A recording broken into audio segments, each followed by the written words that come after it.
मैं आपका ध्यान दिलाना चाहता हूं। इतिहास की वो सीख केंद्र और राज्य दोनों के लिए भविष्य का मार्ग बनाने में बहुत सहायक होगी।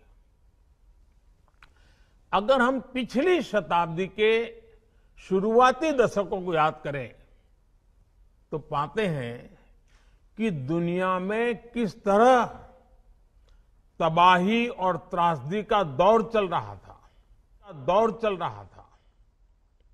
लेकिन उस दौर में भी बात चाहे ईस्ट की हो या वेस्ट की, हर जगह के साइंटिस्ट अपनी महान खोज में लगे हुए थे। पश्चिम में Einstein, Fermi, max Planck, Nils bore, Tesla, ऐसे अनेक साइंटिस्ट अपने प्रयोगों से दुनिया को चौंका रहे थे। उसी दौर में सीवी रमन, जगदीश चंद्र बोस, सत्येंद्र नाथ बोस, मेघनाथ साहा, एस चंद्रशेखर, वैसे अनगिनत वैज्ञानिक अपनी नई नई खोज सामने लेकर के आ रहे थे। इन सभी वैज्ञानिकों ने भविष्य को बेहतर बनाने के कई रास्ते खोज दिए, लेकिन ईस्ट और वेस्ट के बीच एक बड़ा अंतर यह रहा कि हमने अपने वैज्ञानिकों के काम को उतना सेलिब्रेट नहीं किया जितना किया जाना चाहिए था। इस वजह से साइंस को लेकर हमारे समाज के एक बड़े हिस्से में उदासीनता का भाव पैदा हो गया। एक बात हमें याद रखनी चाहिए कि जब हम कला को सेलिब्रेट करते हैं तो हम और नए कलाकारों को प्रेरणा भी देते हैं, पैदा भी करते हैं। जब हम खेल को सेलिब्रेट करते हैं तो हम और नए खिलाड़ियों को प्रेरित भी करते हैं, पैदा भी करते हैं। उसी तरह जब हम अपने वैज्ञानिकों की उपलब्धियों को सेलिब्रेट करते हैं तो साइंस हमारे समाज का स्वाभाविक हिस्सा बन जाती है, वो पार्ट ऑफ कल्चर बन जाती है। इसलिए आज सबसे पहला आग्रह मेरा यही है, आप सभी राज्यों से आए हुए लोग हैं, मैं आपसे आग्रह करता हूं कि हम अपने देश के वैज्ञानिकों की उपलब्धियों को जम करके सेलिब्रेट करें, उनका गौरवगान करें, उनका महिमामंडन करें। कदम कदम पर हमारे देश के वैज्ञानिक हमें अपनी खोज के तरह इसका अवसर भी दे रहे हैं।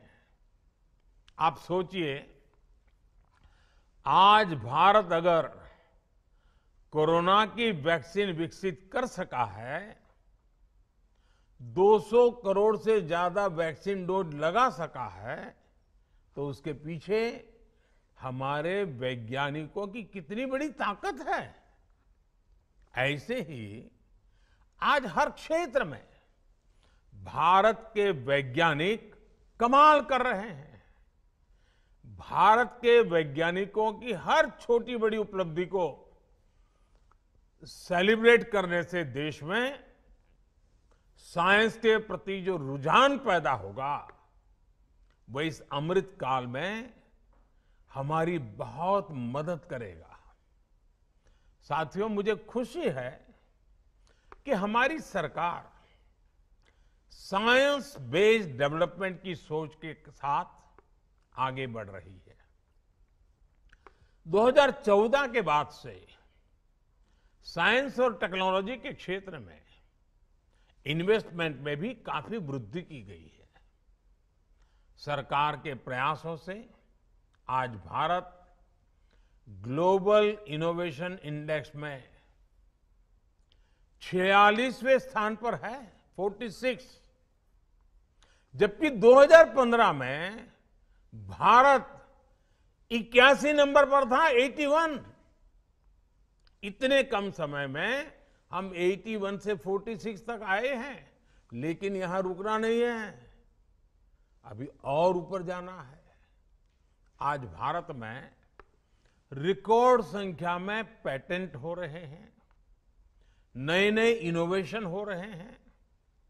आप भी देख रहे हैं कि आज इस कॉन्क्लेव में इतने सारे स्टार्टअप साइंस के सेक्टर से हमारे यहां आए हैं। देश में स्टार्टअप की लहर बता रही है कि बदलाव कितनी तेजी से आ रहा है। साथियों, आज की युवा पीढ़ी के डीएनए में ही साइंस, टेक्नोलॉजी और इनोवेशन, उसके प्रति रुझान है। वो बहुत तेजी से टेक्नोलॉजी को एडॉप्ट करता है। हमें इस युवा पीढ़ी को पूरी शक्ति से सपोर्ट करना है। आज के नए भारत में युवा पीढ़ी के लिए रिसर्च और इनोवेशन के क्षेत्र में नए सेक्टर बन रहे हैं, नए सेक्टर खुल रहे हैं। स्पेस मिशन हो, डीप ओशन मिशन हो, नेशनल सुपर कंप्यूटिंग मिशन हो, सेमीकंडक्टर मिशन हो, मिशन हाइड्रोजन हो, ड्रोन टेक्नोलॉजी हो, ऐसे अनेक अभियानों पर तेजी से काम चल रहा है। नई नेशनल एजुकेशन पॉलिसी में इस बात पर खास जोर दिया गया है कि विद्यार्थी को उसकी मातृभाषा में साइंस और टेक्नोलॉजी की शिक्षा उपलब्ध हो सके। साथियों, इस अमृत काल में भारत को रिसर्च और इनोवेशन का ग्लोबल सेंटर बनाने के लिए हम सब ने एक साथ मिलकर के अनेक मोर्चों पर काम करना है। अपनी साइंस और टेक्नोलॉजी से जुड़ी रिसर्च को हमें लोकल स्तर पर लेकर जाना है। आज समय की मांग है कि हर राज्य अपनी स्थानीय समस्याओं के हिसाब से स्थानीय समाधान तैयार करने के लिए इनोवेशन पर बल दे। अब जैसे कंस्ट्रक्शन का ही उदाहरण लीजिए। जो टेक्नोलॉजी हिमालय के क्षेत्रों में उपयुक्त है, वो जरूरी नहीं है कि पश्चिमी घाट में भी उतनी ही प्रभावी हो।